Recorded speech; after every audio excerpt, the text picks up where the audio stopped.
Many of us use maps and guides to navigate our way around the world and also to make the most of where we are.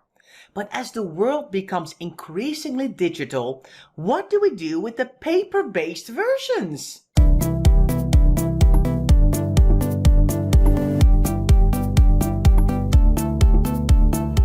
You're listening to the Declutter Hub podcast, bringing you tried and tested, no-nonsense tips and advice from the leading experts in decluttering and organising your home. Now here are your hosts, Ingrid Jansen and Leslie Spellman.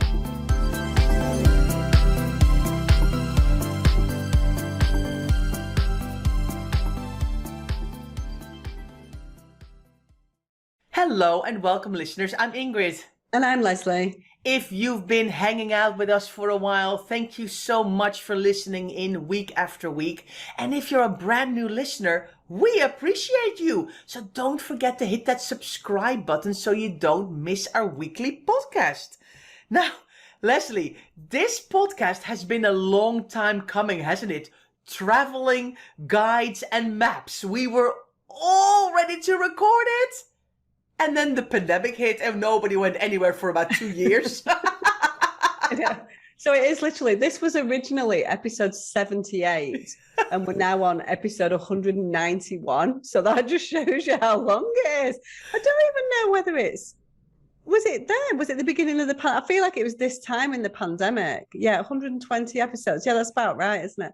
Yeah. Honestly. So we had it all prepped. So we need to try and remember what we prepared back in 2020, Ingrid. I know, I can't even believe it. And interestingly enough, I recently went away for a couple of days and normally I'm the one with the travel guide, with the map out, like opening it up and it's being blown away.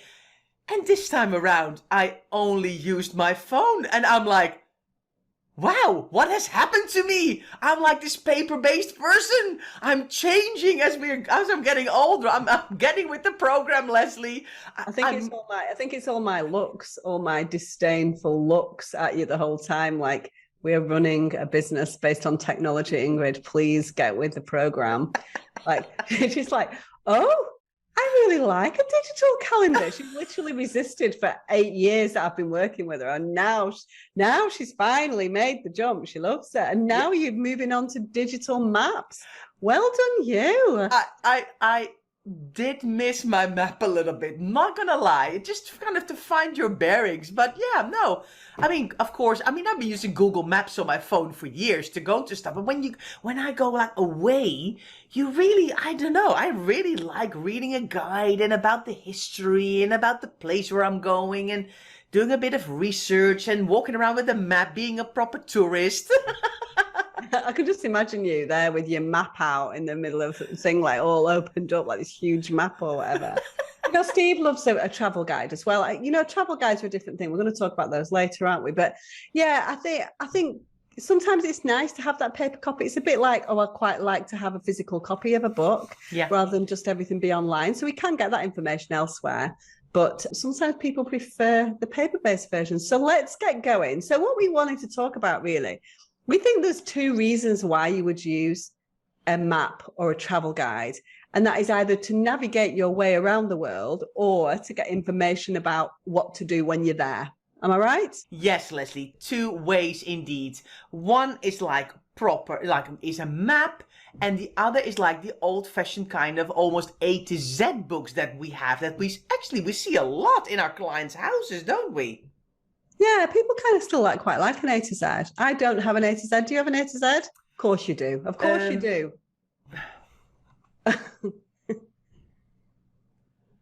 I can't sit. She's thinking, by the way. We're actually doing a podcast. You can't just sit there and think for 90 seconds before you answer because people are going to think there's something wrong with the audio. Have you got an A to Z? I can't remember. I would say yes. I would probably I say would yes. definitely say yes. In fact, I'm going to come to your house and find one. I just know that you're an A to Z girl. Not that there's a problem with that, but if there was anybody that was going to still have an A to Z, it would be absolutely Ingrid. Yeah, and so she's going to go looking later, and she'll come tomorrow when we're on a meeting tomorrow and show me the A to Z. This is what's going to happen. So no, everybody, the audio wasn't a problem. It was just that Ingrid was taking a little bit of time to think about a question which was really obvious to answer. Anyway, we digress.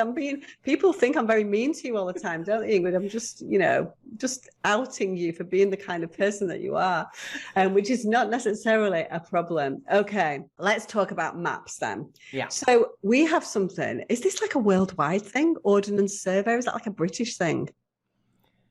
Did you have Ordnance Survey in Holland? Yes, I do think so. But I remember them from Ireland, when we lived in Ireland, because my husband loves a map. So I love a guide. My husband loves a map. So because he just loves walking in general as well, like proper walking through, like, when you go like a day with a rucksack and water and that kind of thing. Hiking. And he would buy like a map from like very, very detailed in, where you can see like the tiniest little walking paths on there as well. So I know Ordnance Survey from Ireland, I believe. Yeah. So are we saying that we think it's just a British and Irish thing and not? Possibly. We don't know. Well, anyway, in this country, we have something called an Ordnance Survey map, which is kind of has coordinates on it. And it's a very, very detailed map of everything that you need. So it'd be the kind of map that you kind of open up. That I said, I can imagine Ingrid in the middle of Rome, opening up something the size of a picnic blanket and looking at her map to try and navigate her way around. And so Ordnance Survey maps, typically, they're still around and still very much in use and still super useful, because you can't rely on Google Maps when you're up a mountain. I wouldn't have thought. You need something that's got a bit more detail in it. So that's what Ordnance Survey maps are. Yeah. But one of the problems that we've got when it comes to Ordnance Survey maps is that if we go back years, so for example, I can remember when I moved to Holland, everybody knows, or some people know, that when I was 21, I lived for a year in Holland. And so obviously that's back in the serious day, a long time ago. It's 20, what is it? 30, is it 30? It's not 30, is it? Yes, it is. It's 32 years ago. How scary is that? And so when I, went off as an intrepid explorer to go across into Europe as a 21-year-old in my car, we had to do that with a map. You had like an atlas, didn't you? And you opened up, which is kind of an Ordnance Survey map is kind of more for walking, and then you had atlases, which would be more for driving, I guess. Yeah. And so I had to do that. I had to navigate my way to Holland, and then actually I went on a trip to the south of France as well with an atlas. There wasn't any kind of Google Maps or sat-nav or anything like that. You had to kind of work it out, didn't you? Yeah. And so you definitely needed that. But again, generationally, a lot of people still keep hold of those, even though they use sat-nav. This is the problem. True. And I mean, your story about traveling in Europe reminds me of when we used to go on holiday with my parents. My mum would spend many an evening trying to plot our route through Germany and Austria on our way to Italy, to the Garda Lake or something, trying to figure out what was toll and what were tunnels and what would be busy and not, and which were like main routes and other, where stops we could make along the way. You would not just put it in a computer. It wasn't there. She would spend evenings putting all the maps. She had a map of France and Germany, and then she would put them all together and then get the atlas out. And it's like, was a whole thing. I think it also was part of her enjoyment of preparing the holiday, but that's a whole other story. But yeah, it used to be very, very, very different. And in all honesty, I still have an atlas in my car. So of course I've got a sat-nav in my car, but I do have an atlas of Europe and of the UK, because there has been occasions when the sat-nav doesn't do what it wants to do. And I always have a paper version in my door backed up, but I think it's 10 years old now. So I think, we might need to go for an updated version at some point, but I have it as a backup there. Yeah. I mean, you see, I suppose, you're right. It just depends, really. I bet anybody under the age of 30 wouldn't even dream of having any kind of paper-based version. Because, of course, even if your sat-nav, which is kind of a thing that's associated with your car, suddenly breaks down, then you've got your phone, haven't you? Yeah. You've got your phone. And so you're going to kind of find a way, aren't you? But some people generationally struggle with that and don't want to rely on it. And, it's definitely going to be something to do with age. It's this kind of crossover, isn't it? From paper-based to digital-based, and how happy are we to make that transition? And so what we're talking about today, again, in the same way that we talked about last week when we were talking about collections, it's not for us to say that you should declutter your maps and atlases and travel guides, not at all. But we want you to ask yourself some questions, which is, are you still using these, or are they taking up valuable space? If you've never looked at an atlas, an A to Z, or a travel guide in the last 10 years, which is absolutely me, then they don't deserve a space in your house anymore, unless it's potentially for sentimental reasons, which is a whole nother thing. Yeah, I think it's interesting, Leslie, because A to Zs, some of them have been used so much. They're like completely falling apart. Pages are half ripped. And it sometimes even becomes a sentimental item because people were like, oh, I remember traveling through London when I was still working in London and I had to, find my way around, and I had this little pocket A to Z in my backpack or in my office bag or something. And it's almost a sentimental one, but sometimes it's like, you know what? We just don't use this anymore at all. It can definitely go. But I think you're right. I think it's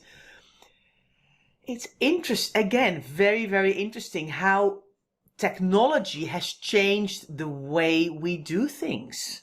Yeah, I think it's interesting because I can say, even though I've completely switched into a digital thing and I'm fine with that, I'm glad to have had that time with paper-based versions as well, because I feel that I've got a better grip on where things are in our country. For example, my kids wouldn't have the slightest clue whether to go to Cornwall, you'd go north or south, east or west. Do you know what I mean? Like they just be like, I don't know, just put it in the sat nav and off we go. Yeah. Do you know what I mean?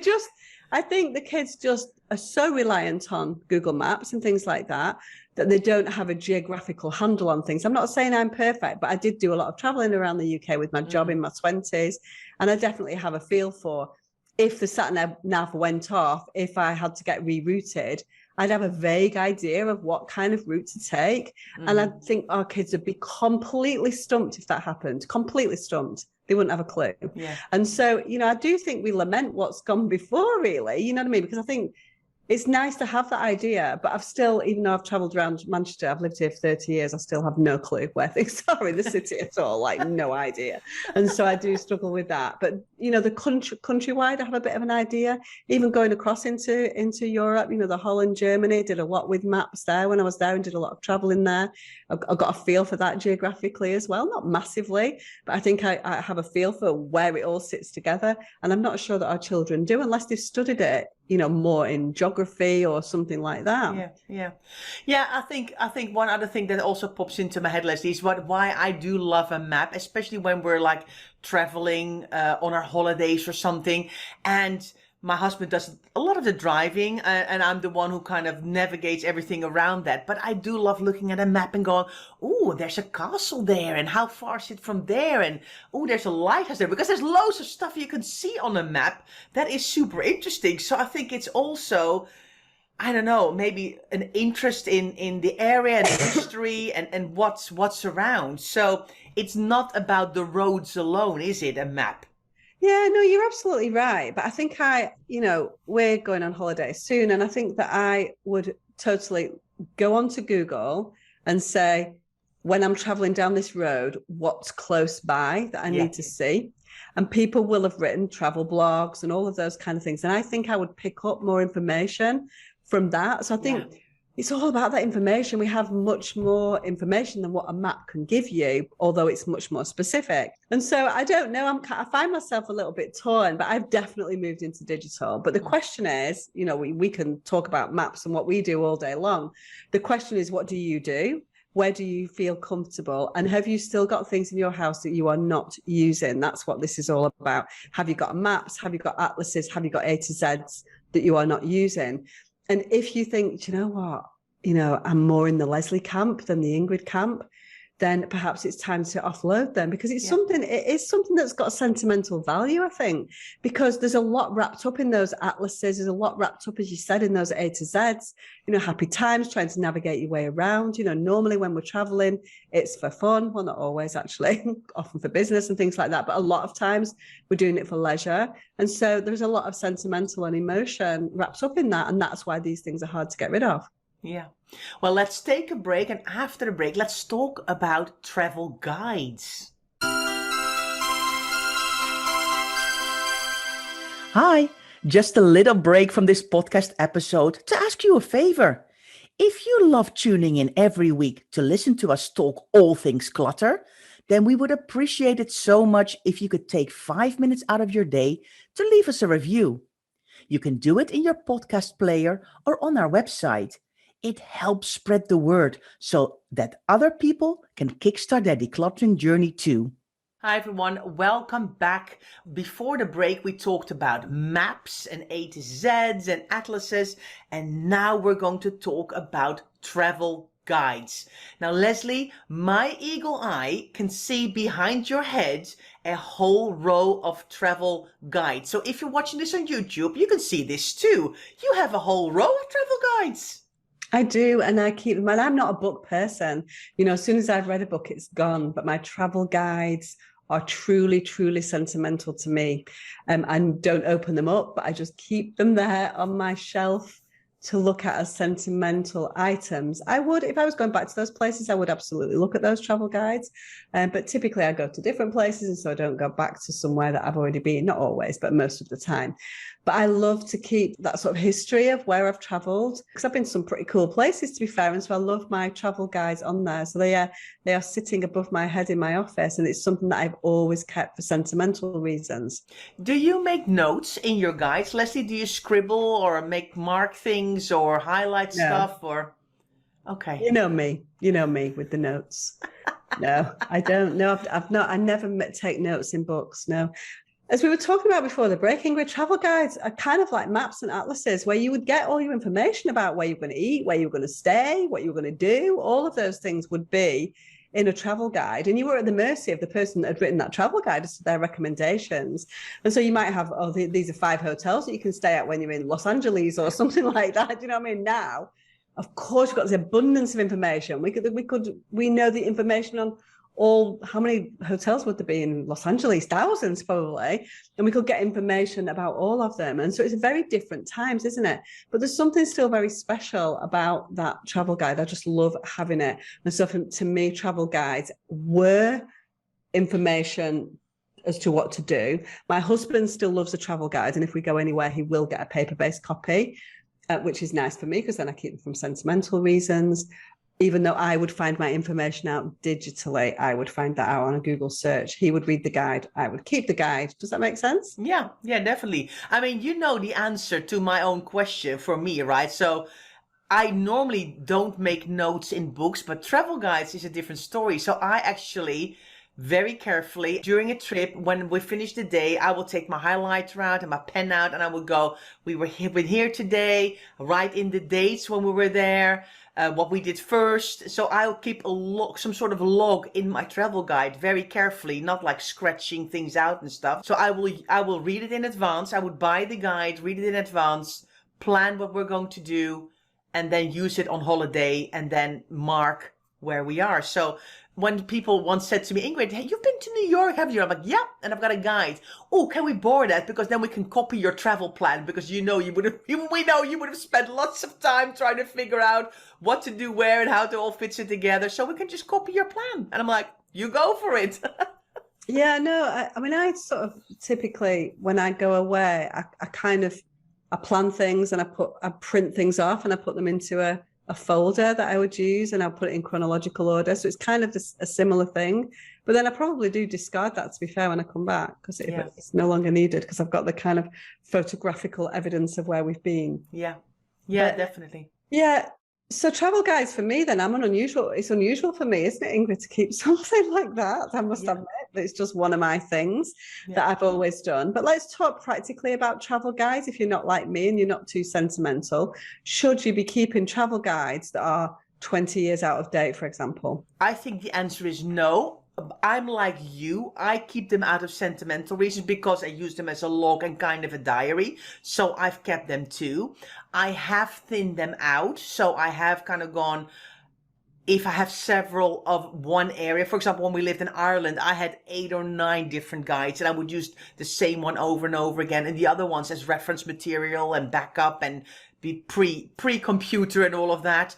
So I decluttered lots of them. So I think if it is an item that you've used, the information gets outdated. The pricing is not correct anymore. The restaurants don't exist anymore. The hotels are now named different way. I mean, probably the street and stuff is still the same, but you couldn't go traveling to New York with a guide from 10 years ago because it's all changed.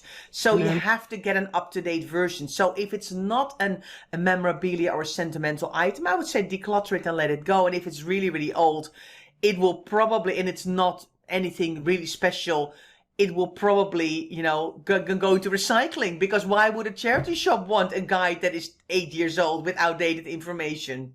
I know that's what's hard. And that's the kind of decision that people really struggle with, because they would think, oh, here's a guide to New York. It's 10 years old. Actually, 80% of information in that book would probably still be good. So all of the kind of historical stuff would be good. The history stuff would be good. The climate stuff, all of that would be absolutely fine. But the restaurants and hotels would be probably out of date, or, things like that. And so that's the kind of decision that people really struggle to make, isn't it? Shall I send this kind of thing to the charity shop? I would be with you, which is no, it needs to go into paper recycling, because actually, if somebody were to buy a guide, they would want the most up-to-date guide. Does that make sense? Yeah. And so I definitely would put that into paper recycling. But that's hard, isn't it? Because it looks like a good book. They're expensive books. You're probably talking £25-30 for a travel guide, don't you? These things are not cheap, because there's a lot of information in them. So it's hard to let them go. Yeah. Now, there's something else as well that's kind of like a travel guide, but not a travel guide, which is leaflets that you collect of places to go. So this might be a little bit more local, or typically it might be when you arrive at a hotel and they've got one of those stands in the front desk with, here's all the places that you can go in this area. Now, if it were you, Ingrid, you would have it mapped out meticulously for 17 hours a day with no scope for any diversion from that. But for me, who just turns up and goes, oh, no, that's not true, actually. On holiday, I do plan. But I'd be like, oh, yeah, that sounds nice. Let's do that today. What do you do with those? What do you do with leaflets that you pick up and think, oh, that would be a nice place to go? How do we deal with those? Well, I think, Leslie, when you're there actually on holiday, I would kind of keep them and kind of go, if there's like a day that's not been planned yet, or an afternoon that has a gap, you can kind of go, oh, that sounds interesting, let's check that out, and you could use it while you're there.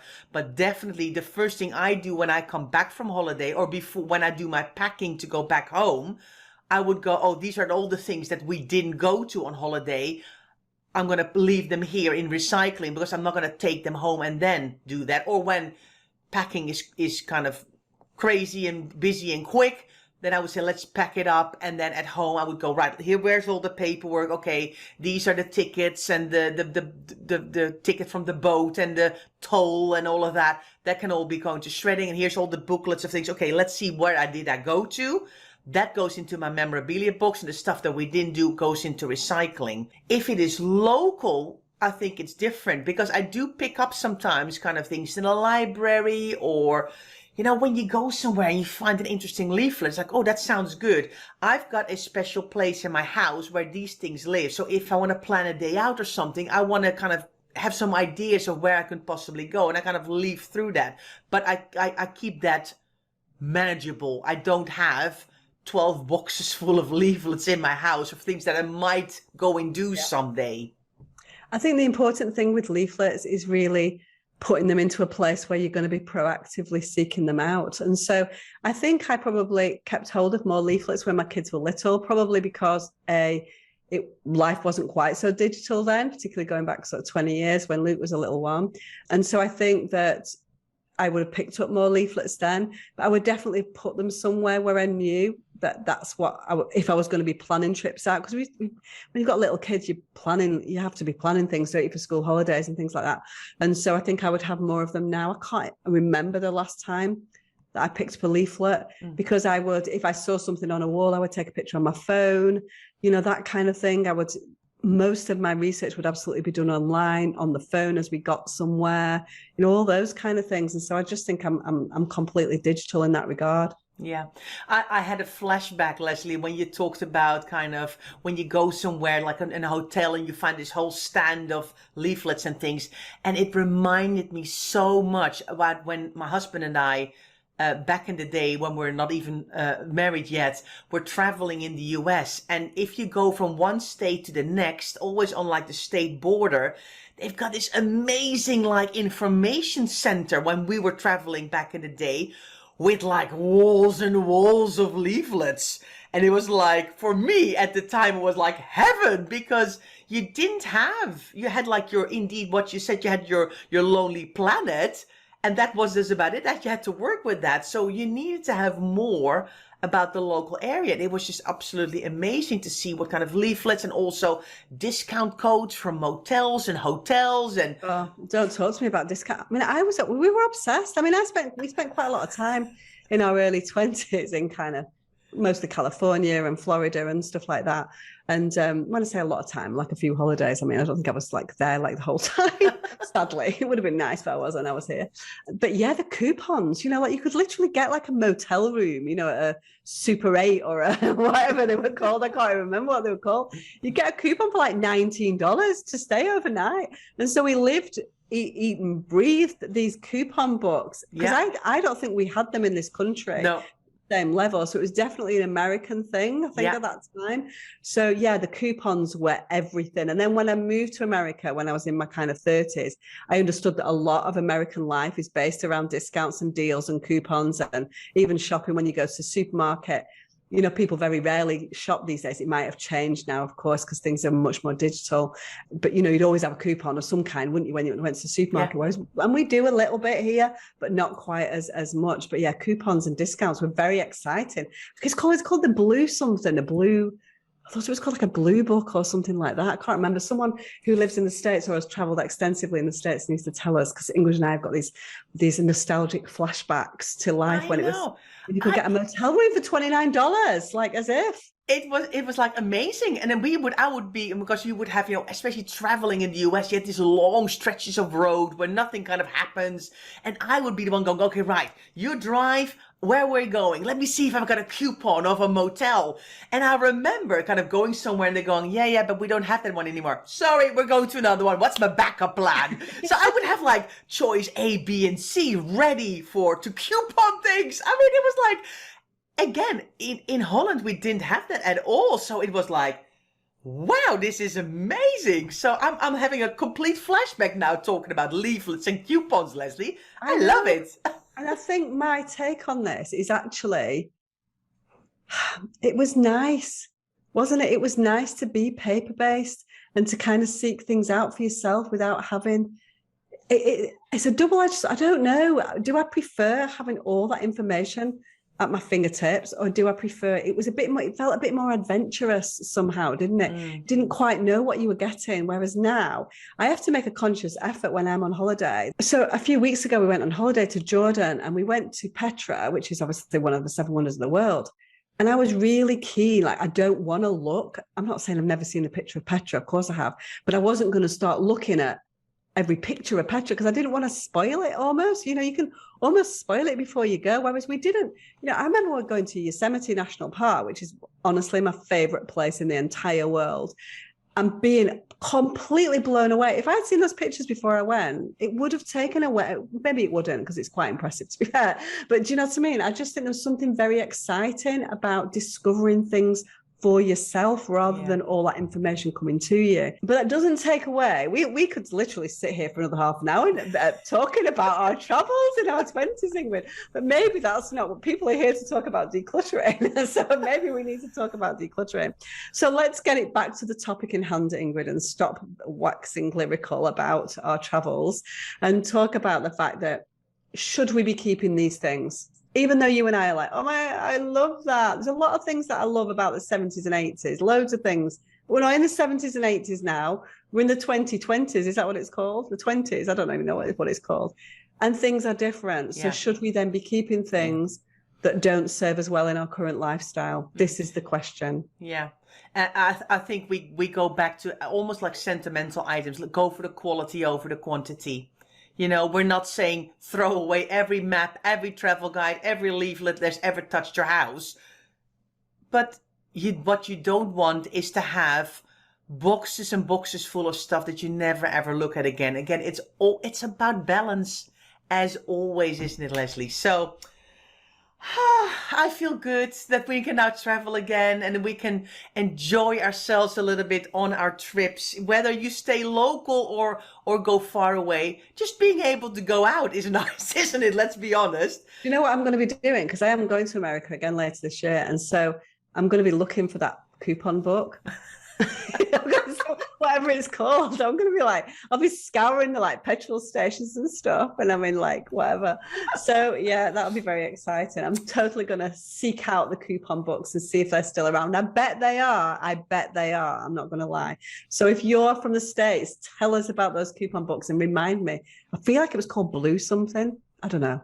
Maybe I've got that completely wrong. Okay. But hey. Well, I've enjoyed talking about this, Leslie. That is for sure. Lots of nostalgia going on here, but I've really enjoyed it. Next week, we're going to talk about storage solutions Leslie and I can't live without. So thanks for listening, and we'll see you next week.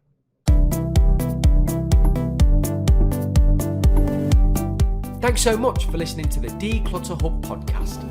Don't forget to subscribe to us in your podcast player so you don't miss an episode, and we'll see you next week.